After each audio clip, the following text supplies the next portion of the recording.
जय हिंद दोस्तों, स्वागत है आप सभी का आपके अपने यूट्यूब चैनल में। तो चलिए आज हम लोग शुरू करेंगे।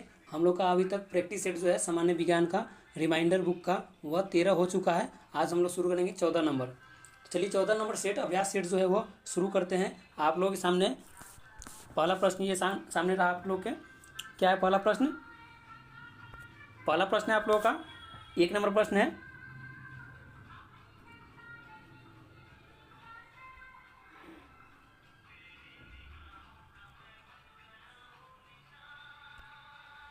चलिए पहला प्रश्न देखते हैं। पहला प्रश्न है एक नंबर प्रश्न है कि एलपीजी में कौन सा गंधीय पदार्थ प्रयोग किया जाता है। एलपीजी में गंध के लिए कौन सा पदार्थ का प्रयोग किया जाता है? इसका आंसर क्या हो जाएगा? इसका आंसर हो जाएगा आपका ऑप्शन ए हो जाएगा, एथिल मर्केप्टन का प्रयोग किया जाता है। एथिल मर्केप्टन का। अगला प्रश्न देखेंगे। अगला प्रश्न है 2 नंबर प्रश्न है निम्नलिखित में से कौन सा रबर के वल्कनाइजेशन में प्रयोग किया जाता है? क्या हो जाएगा इसका आंसर? इसका आंसर हो जाएगा ऑप्शन सी हो जाएगा। ऑप्शन सी हो जाएगा, सल्फर का प्रयोग किया जाता है। अगला प्रश्न देखेंगे। अगला प्रश्न है 3 नंबर प्रश्न है आँख के किस भाग पर वस्तु का प्रतिबिंब बनता है? यानी कि आँख में जो प्रतिबिंब बनता है वह किस भाग में बनता है? आँखों के किस भाग में? क्या हो जाएगा इसका आंसर? इसका आंसर हो जाएगा ऑप्शन डी हो जाएगा, दृष्टिपटल। यानी कि उसे अंग्रेजी में क्या कहते हैं? रेटिना कहते हैं, और हिंदी में दृष्टिपटल। आंसर डी हो जाएगा। अगला प्रश्न है 4 नंबर प्रश्न है कास्टिक सोडा का रासायनिक नाम क्या है? कास्टिक सोडा का रासायनिक नाम क्या होता है? इसका आंसर हो जाएगा आपका ऑप्शन सी हो जाएगा, सोडियम हाइड्रोक्साइड। Sodium hydroxide. अगला प्रश्न है 5 नंबर प्रश्न क्या है? पेनिसिलिन किससे प्राप्त किया जाता है? पेनिसिलिन किससे प्राप्त किया जाता है? इसका आंसर आपका हो जाएगा पेनिसिलिन जो है वह कवक से प्राप्त किया जाता है, कवक से। और पेनिसिलिन का जो खोज है वो किसने किया था? अलेक्जेंडर फ्लेमिंग ने किया था। किसने? फ्लेमिंग ने किया था, अलेक्जेंडर फ्लेमिंग ने। अगला प्रश्न देखते हैं। अगला प्रश्न है आपका 6 नंबर प्रश्न है कि फिटकिरी का रासायनिक सूत्र क्या होता है? 6 नंबर प्रश्न है फिटकिरी का रासायनिक सूत्र क्या होता है? इसका आंसर क्या हो जाएगा? इसका आंसर हो जाएगा ऑप्शन बी हो जाएगा, K2SO4 इंटू Al2SO4 का होल ट्राइस इंटू 24H2O, यानी कि 24 जो होता है इसका जल का अणु होता है। 24 अणु जल होता है, 24 अणु। अगला प्रश्न देखेंगे। अगला प्रश्न है आपका 7 नंबर प्रश्न है आपका डिप्लोपिया नामक बीमारी मानव के किस अंग से संबंधित है? डिप्लोपिया नामक बीमारी जो होती है वह मानव के किस अंग से संबंधित है? इसका आंसर हो जाएगा आपका ऑप्शन सी हो जाएगा, आँख से संबंधित है। डिप्लोपिया नामक बीमारी जो है वह आँख से संबंधित है। अगला प्रश्न है 8 नंबर प्रश्न है आपका स्याही बनाने में कौन सा अम्ल का प्रयोग किया जाता है? स्याही बनाने में कौन से अम्ल का प्रयोग जो है वह किया जाता है? इसका आंसर हो जाएगा ऑप्शन डी हो जाएगा, फ्यूमेरिक अम्ल का प्रयोग करते हैं। स्याही बनाने में फ्यूमेरिक अम्ल का प्रयोग करते हैं। और यहाँ प्रश्न और आंसर करते चलते हैं जल्दी जल्दी। इसका मेन कारण है कि एग्ज़ाम जो है बहुत नज़दीक है और ज़्यादा टाइम नहीं देना अभी, इसलिए रिवीजन के लिए सबसे अच्छा रहेगा क्या, कम समय में ज़्यादा प्रश्न करना। तो डायरेक्ट आंसर बताते चलते हैं। टाइम अगर रहेगा तो और सारे प्रश्न के बारे में बता देंगे, लेकिन टाइम नहीं है ज़्यादा, इसीलिए केवल प्रश्न करा रहे हैं, प्रैक्टिस सेट पूरा हो जाए। चलिए आगे देखते हैं। अगला प्रश्न आपका 9 नंबर है कि बिना सल्क वाली मछली कौन सी है? बिना सल्क वाली मछली कौन सी है? इसका आंसर हो जाएगा 9 नंबर का, बिना सल्क वाली मछली कैटफिश को कहते हैं। किससे? कैटफिश को कहते हैं बिना सल्क वाली मछली। अगला प्रश्न आपका 10 नंबर प्रश्न है कि किस विटामिन का अणुसूत्र C6H8 और O6 होता है? किस विटामिन का अणुसूत्र C6H8O6 होता है? इसका आंसर हो जाएगा ऑप्शन सी हो जाएगा, विटामिन सी। अगला प्रश्न देखेंगे।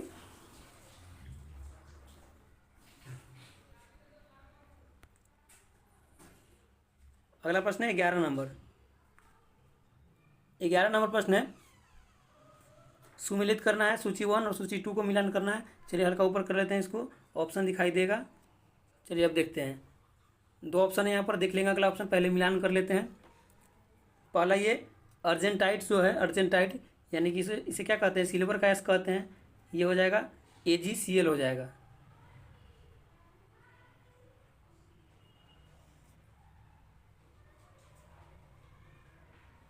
कोरंडम जो होता है, कोरंडम क्या होता है, यह एल्युमिनियम का एस होता है। तो यहाँ पर एल्युमिनियम है 4 नंबर में, तो ए का क्या हो जाएगा, ए का 4 हो जाएगा। और बी का क्या हो जाएगा, बी का कैलोमाइन जो होता है, कैलोमाइन क्या होता है, कैलोमाइन जिंक का होता है, जिंक का होता है, एस होता है जिंक का, जस्ता का। तो क्या हो जाएगा कैलोमाइन का, बी का हो जाएगा 2, बी का 2 हो जाएगा। और बच गया क्या, अब सी में देख लेते हैं, सी में क्या हो जाएगा, सी का क्या हो जाएगा, सी का हो जाएगा यहाँ पर सिल्वर सल्फाइड है, सिल्वर सल्फाइड है, किरारजी राइट, किरारजी राइट जो है हो जाएगा सिल्वर, AgCl है, यहाँ पर AgCl है, Ag2S होता है, अर्जेंटाइट का क्या होता है, Ag2S होता है। फिर से देख लेते हैं, ये इसका 3 नंबर हो जाएगा, डी का 3 नंबर हो जाएगा, और कोरंडम हो जाएगा एल्युमिनियम का, और कैलोमीन हो जाएगा जिंक कार्बोनेट का। और बच गया क्या, अब ये बच गया किरारजी राइट, ये 1 नंबर का हो जाएगा। तो यहाँ पर देख लेंगे क्या हो जाएगा, पहला का हो जाएगा 4, दूसरा का 2, यानी कि 4 2, उसके बाद क्या हो जाएगा 3 का हो जाएगा 1, 4 2 1, उसके बाद 3, 4 2 1 3। ऑप्शन में मिला लेते हैं, 4 2 1 3 कहाँ पर है, 4 2 1 3 कहाँ पर है, ऑप्शन 4 2 1 3, ऑप्शन बी हो जाएगा। क्या हो जाएगा आंसर, ऑप्शन बी हो जाएगा, 4 2 1 3। अगला प्रश्न है आपका 12 नंबर,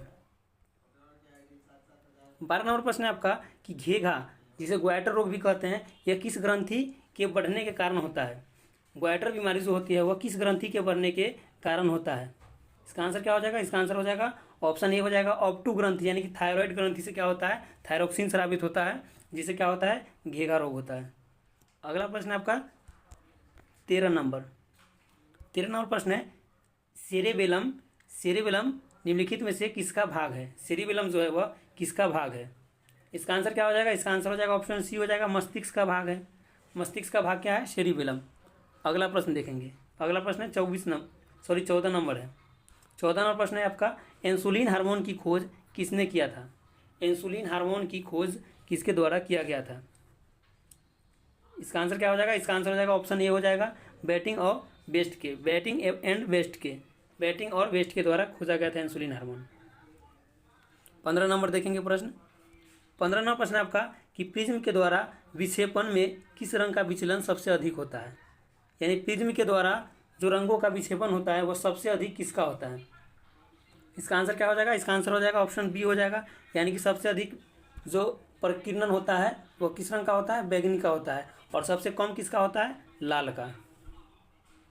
अगला प्रश्न देखेंगे, अगला प्रश्न आपका 16 नंबर, 16 नंबर प्रश्न है कि हैजे के टीके की खोज किसने किया था। हैजा का जो टीका है उसका खोज किसके द्वारा किया गया था, हैजा का टीका। क्या हो जाएगा इसका आंसर, इसका आंसर हो जाएगा ऑप्शन ए हो जाएगा रॉबर्ट कोच, यानी कि हैजे का टीका रॉबर्ट कोच के द्वारा खोज किया गया था। अगला प्रश्न है 17 नंबर, 17 नंबर प्रश्न है कि मानव शरीर का सामान्य ताप कितना होता है। मानव शरीर का सामान्य ताप कितना होता है। इसका आंसर हो जाएगा, यहाँ पर सब सेल्सियस में दिया गया है, सेंटीग्रेड में। आंसर क्या हो जाएगा, इसका ऑप्शन हो जाएगा बी 37 डिग्री सेल्सियस होता है, यानी कि 36.9 डिग्री लगभग होता है, 37 डिग्री। और फ़ारेनहाइट में अगर पूछेगा तो 98.6 डिग्री फ़ारेनहाइट। फ़ारेनहाइट में क्या हो जाएगा 98.6 डिग्री फ़ारेनहाइट। अगला प्रश्न देखेंगे, अगला प्रश्न है आपका 18 नंबर, 18 नंबर प्रश्न है कि खैरा रोग किस फसल में होता है। खैरा रोग की बीमारी जो है वह किस फसल में होता है। क्या हो जाएगा आंसर इसका, इसका आंसर हो जाएगा ऑप्शन सी, धान में क्या होता है, खैरा रोग की बीमारी होती है, धान में खैरा रोग की बीमारी होती है। अगला प्रश्न देखेंगे, अगला है आपका 19 नंबर प्रश्न,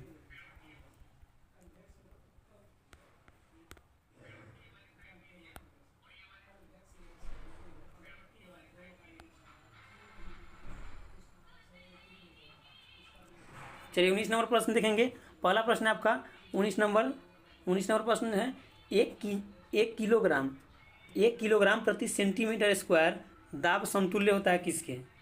1 किलोग्राम प्रति सेंटीमीटर दाब समतुल्य होता है कितने बार के बराबर होता है? कितने बार के बराबर होता है? इसका आंसर क्या हो जाएगा? ऑप्शन ए हो जाएगा, 0.1 बार के बराबर होता है 1 किलोग्राम प्रति सेंटीमीटर स्क्वायर। अगला प्रश्न देखेंगे। अगला प्रश्न आपका 20 नंबर प्रश्न है कि रानीखेत बीमारी जो है वह संबंधित है किससे? रानीखेत बीमारी जो है वह संबंधित है किससे? आंसर हो जाएगा ऑप्शन ए, मुर्गियों से संबंधित है। रानीखेत बीमारी मुर्गियों से संबंधित है। आप लोग एक बार सुन लीजिएगा, एक बार देख लीजिएगा या सुन लीजिएगा अच्छे से, तो आपको याद हो जाएगा। या जो भी आप भूल गए होंगे प्रश्न वो आपके सामने आएगा तो सब याद हो जाएगा, क्योंकि आप लोग का सब पढ़ा होगा। तो एक बार ज़रूर देख लीजिएगा वीडियो को। अगला प्रश्न देखेंगे। अगला प्रश्न आपका 21 नंबर प्रश्न है कि पृथ्वी से निकटतम दूरी पर स्थित ग्रह कौन सा है? पृथ्वी से निकटतम दूरी पर स्थित ग्रह कौन सा है? इसका आंसर क्या हो जाएगा? इसका आंसर हो जाएगा ऑप्शन डी, शुक्र। शुक्र क्या है? पृथ्वी के निकटतम ग्रह है। शुक्र पृथ्वी के सबसे निकटतम ग्रह है। अगला प्रश्न आपका 22 नंबर है प्रश्न की सिनकोना पौधे के किस भाग से कुनैन प्राप्त किया जाता है? सिनकोना पौधे के किस भाग से कुनैन प्राप्त किया जाता है? यानी कुनैन जो है वह सिनकोना पौधे से प्राप्त किया जाता है, तो पौधे के किस भाग से? 22 का क्या हो जाएगा आंसर? इसका आंसर हो जाएगा ऑप्शन ए हो जाएगा, तने की छाल से। तने की छाल से, यानी कुनैन जो है वह तने की छाल से प्राप्त किया जाता है, तने की छाल से। अगला प्रश्न देखेंगे। अगला प्रश्न आपका, निम्न में से किसमें विटामिन सी की मात्रा सर्वाधिक होती है? विटामिन सी की मात्रा सर्वाधिक किसमें होती है? ऑप्शन ए में है गाजर, अमरूद, बी में है संतरा, डी में है और आम, सी में है। क्या हो जाएगा आंसर इसका? इसका आंसर हो जाएगा ऑप्शन डी हो जाएगा। ऑप्शन डी हो जाएगा, संतरा। गाजर क्या होता है? गाजर विटामिन ए का सबसे अच्छा स्रोत होता है। अगले प्रश्न पर चलेंगे। अगला प्रश्न है आपका 24 नंबर प्रश्न है कि इंसुलिन का उत्पादन किया जाता है। इंसुलिन का उत्पादन किया जाता है। इंसुलिन का उत्पादन कहाँ पर होता है? इसका आंसर क्या हो जाएगा? इसका आंसर हो जाएगा ऑप्शन ए हो जाएगा, option A, islets of Langerhans, यानी कि लैंगरहैंस द्वीपिका में इंसुलिन का उत्पादन किया जाता है, यानी कि पैंक्रियाज में। अगला प्रश्न देखेंगे। अगला प्रश्न है आपका 25 नंबर प्रश्न है कि उस वैज्ञानिक का नाम बताइए जिसने यह खोज किया था कि मलेरिया प्लाज्मोडियम नामक परजीवी से होता है। यानी कि मलेरिया जो बीमारी होता है उसका परजीवी कौन सा है? प्लाज्मोडियम है, यानी कि प्लाज्मोडियम परजीवी के द्वारा मलेरिया बीमारी होता है। तो इस परजीवी का खोज किसने किया था? यहाँ पर प्रश्न पूछा जा रहा है कि मलेरिया परजीवी जो है प्लाज्मोडियम, इसका खोज किसने किया था? प्लाज्मोडियम का खोज किसने किया था? इसका आंसर क्या हो जाएगा? इसका आंसर हो जाएगा ऑप्शन सी हो जाएगा, सर रोनाल्ड रॉस ने किया था। सर रोनाल्ड रॉस ने इसका खोज किया था। अगला प्रश्न आपका 26 नंबर प्रश्न है कि ईस्ट और मशरूम है। ईस्ट और मशरूम क्या है? इसका आंसर क्या हो जाएगा? ईस्ट और मशरूम जो है वह क्या है? फफूंद है। फफूंद यानी कि फंगी, कवक है। ईस्ट और मशरूम क्या है? कवक है। अगला प्रश्न आपका 27 नंबर प्रश्न है। आंसर इसका दूसरे साइड में देख लेंगे। प्रश्न पहले पढ़ लेते हैं। क्या है? एक वर्णांध पुरुष का विवाह एक सामान्य स्त्री से होता है जिसके माता पिता की दृष्टि भी सामान्य थी। उनके, यानी कि प्रश्न भी पूरा नहीं है। चलिए देखते हैं अगले पेज में।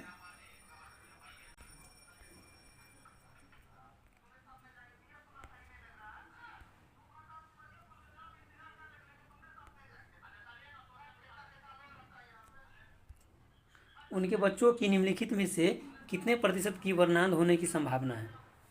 यानी कि प्रश्न क्या था? एक बार और दिखा देते हैं आपको। क्या था प्रश्न?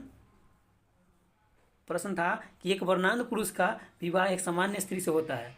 यानी कि पुरुष जो है क्या है? वह वर्णांध रोग से ग्रसित है, यानी कलर ब्लाइंडनेस जो है वह पुरुष को कलर ब्लाइंडनेस का बीमारी हो चुका है, और स्त्री जो है वह सही है, स्त्री सामान्य है। तो जिसके माता पिता की दृष्टि भी सामान्य है, यानी कि स्त्री जो है उसके माता पिता का भी जो है दृष्टि सामान्य है। कलर ब्लाइंडनेस क्या होता है? वह आँख का रोग होता है। तो लड़की का जो माता पिता है उनका भी सही है और लड़की का भी सही है, और लड़का क्या है? लड़का वर्णांध है। तो क्या होगा? तो चलिए इसका आगे देखते हैं क्या है।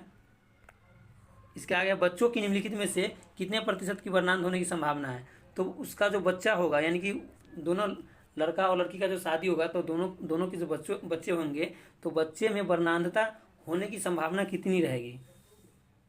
उनके बच्चों में वर्णांध होने की, यानी कि यह बीमारी होने की संभावना कितनी प्रतिशत रहेगी?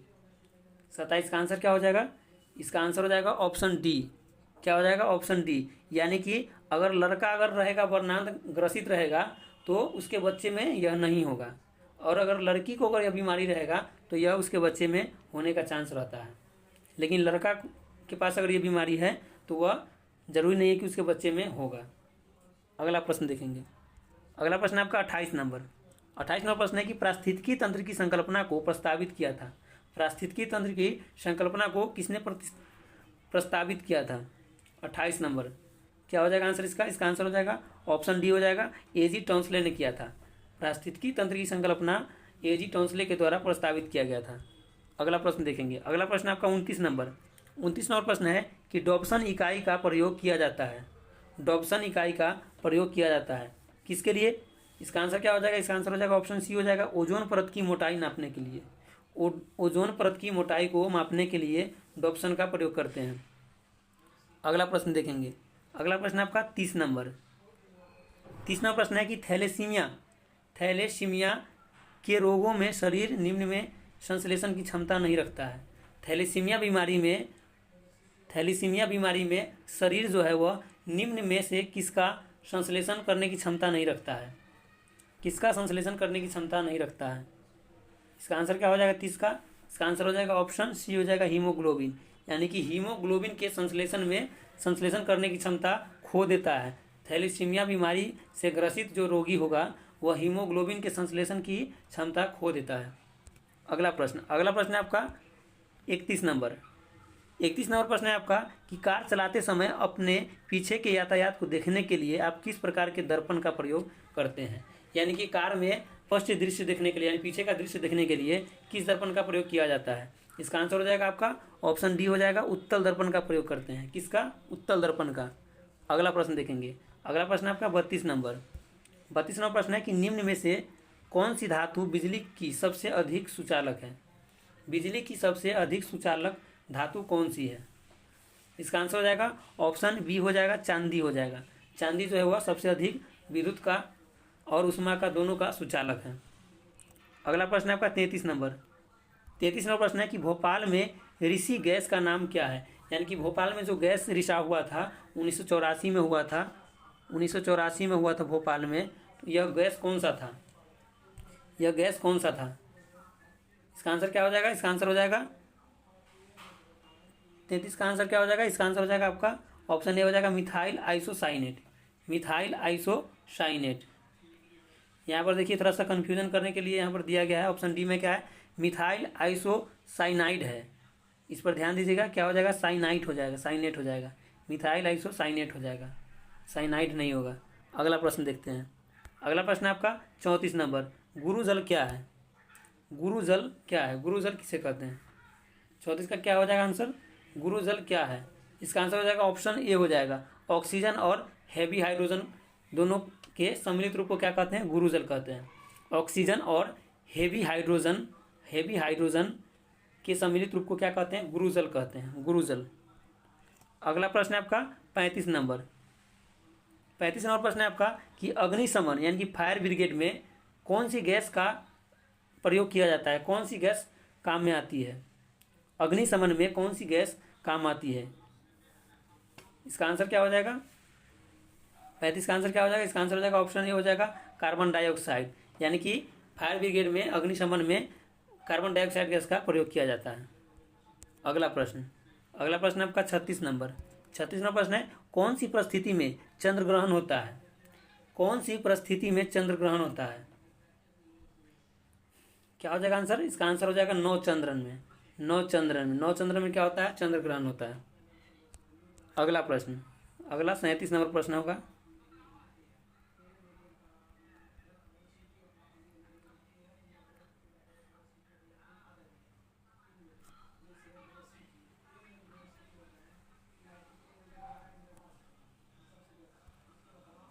चलिए 37 नंबर प्रश्न देखेंगे। पहला प्रश्न आपका, हल्दी के पौधे का खाने लायक हिस्सा कौन सा है? हल्दी के पौधे का खाने वाला भाग जो होता है वो कौन सा है? क्या हो जाएगा आंसर इसका? 37 का आंसर क्या हो जाएगा? इसका आंसर हो जाएगा ऑप्शन बी हो जाएगा, प्रकंद। प्रकंद को खाते हैं, हल्दी का खाने वाला भाग प्रकंद है। अगला प्रश्न है आपका 38 नंबर। 38 नंबर प्रश्न है कि सामान्य ट्यूबलाइट में कौन सी गैस होती है? सामान्य ट्यूबलाइट में कौन सी गैस होती है। इसका आंसर क्या हो जाएगा? इसका आंसर हो जाएगा ऑप्शन सी हो जाएगा, आर्गन के साथ मर्क्यूरी वेपर होता है। आर्गन के साथ मर्क्यूरी वेपर के साथ रहता है।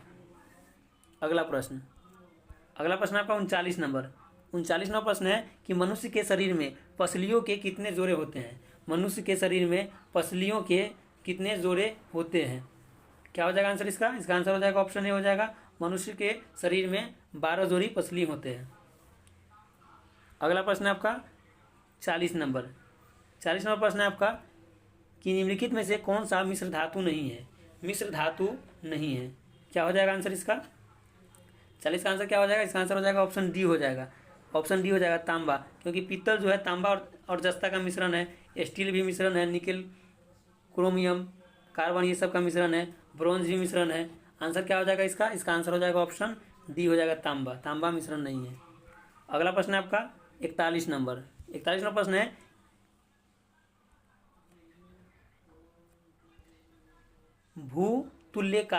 भूतुल्यकालिक यानी कि जियोसिंक्रोनस कक्षा में संचार उपग्रह स्थापित करने की संभावना सबसे पहले किसने व्यक्त किया था?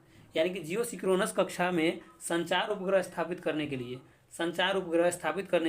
संभावना सबसे पहले किसने व्यक्त किया था?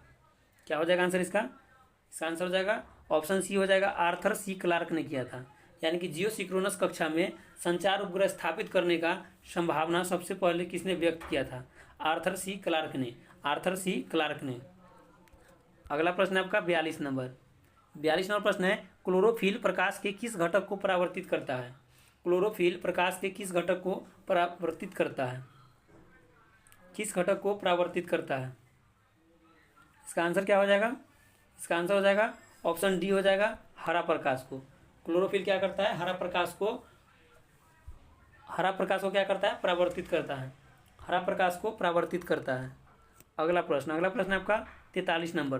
43 नंबर प्रश्न है कि कांच की कौन सी किस्म तापरोधी होती है? कांच की कौन सी किस्म तापरोधी होती है? यानी कि ताप का यानी कि ऊष्मा का कुचालक होती है। कांच की कौन सी किस्म तापरोधी होती है? 43 का क्या हो जाएगा आंसर? 43 का आंसर हो जाएगा ऑप्शन सी हो जाएगा, पाइरेक्स कांच। अगला प्रश्न है 44 नंबर। 44 नंबर प्रश्न है कि कृत्रिम उपग्रह के जरिए संचार के लिए किन तरंग का उपयोग किया जाता है? कृत्रिम उपग्रह के जरिए संचार के लिए किन तरंगों का उपयोग किया जाता है? क्या हो जाएगा आंसर इसका? इसका आंसर हो जाएगा ऑप्शन ए, सूक्ष्म तरंग का प्रयोग किया जाता है। संचार उपग्रह में सूक्ष्म तरंग का प्रयोग किया जाता है। कृत्रिम उपग्रह में संचार के लिए क्या करते हैं? सूक्ष्म तरंग का प्रयोग करते हैं। अगला प्रश्न है 45 नंबर। 45 नंबर प्रश्न है कि निम्नलिखित विलायकों में से कौन सा आयनिक मिश्रण को विलीन करेगा? निम्नलिखित विलायकों में से कौन सा आयनिक मिश्रण को विलय करेगा यानी कि विलीन करेगा? क्या हो जाएगा आंसर इसका? इसका आंसर हो जाएगा ऑप्शन सी हो जाएगा, जल हो जाएगा, जल। और जल क्या है? यह सार्वत्रिक विलायक है, सार्वत्रिक विलायक कहा जाता है इसे। अगला प्रश्न है आपका 46 नंबर। 46 नंबर प्रश्न है कि निम्नलिखित मिश्रणों में से कौन सा Cl2 को होता है यदि उसे वायु में छोड़ दिया जाए? यानी कि क्लोरीन का त्याग करता है। कौन सा इसमें मिश्रण है जो क्लोरीन का त्याग करता है? क्या हो जाएगा इसका आंसर 46 नंबर का? इसका आंसर हो जाएगा ऑप्शन डी हो जाएगा, कैल्शियम हाइड्रोक्लोराइड, CaOCl2। इसे क्या कहते हैं? कैल्शियम, ये जो CaOCl2 है, इसे क्या कहते हैं? इसे विरंजक चूर्ण भी कहते हैं। ये कैल्शियम CaOCl2 जो है, इसे क्या कहते हैं? विरंजक चूर्ण कहते हैं। क्या कहते हैं? विरंजक चूर्ण। अगला प्रश्न देखेंगे। अगला 47 नंबर।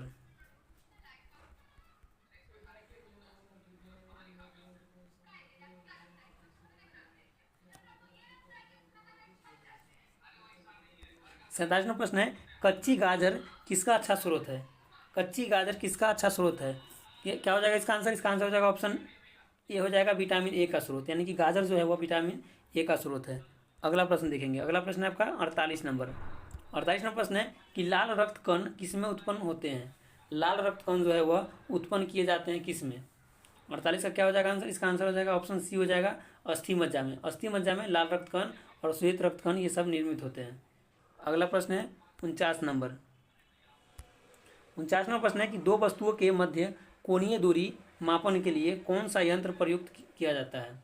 दो वस्तुओं के मध्य कोणीय दूरी मापन के लिए कौन सा यंत्र प्रयोग किया जाता है। क्या हो जाएगा इसका आंसर, इसका आंसर हो जाएगा ऑप्शन ए हो जाएगा, सेक्सटेंट का प्रयोग किया जाता है। सेक्सटेंट का प्रयोग किया जाता है।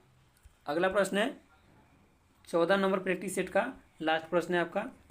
क्या है प्रश्न, प्लास्टर ऑफ पेरिस प्राप्त किया जाता है। प्लास्टर ऑफ पेरिस जो है वह प्राप्त किया जाता है किससे। इसका आंसर क्या हो जाएगा, इसका आंसर हो जाएगा ऑप्शन डी हो जाएगा, जिप्सम से। जिप्सम से प्लास्टर ऑफ पेरिस जो है वह जिप्सम से प्राप्त किया जाता है। और प्लास्टर ऑफ पेरिस का उपयोग कहाँ पर करते हैं, टूटी हड्डी को जोड़ने में, हड्डी को क्या करते हैं, जोड़ने में प्लास्टर ऑफ पेरिस का प्रयोग करते हैं।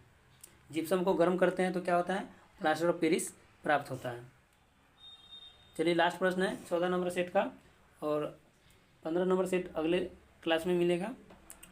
तो आप लोग देख लीजिएगा ये वीडियो, और प्रैक्टिस सेट आप लोग लगा लीजिएगा, और इसका जो स्कोर कार्ड होगा आप लोग कमेंट के माध्यम से शेयर कीजिएगा और देख लीजिएगा। चलिए धन्यवाद आप सभी का।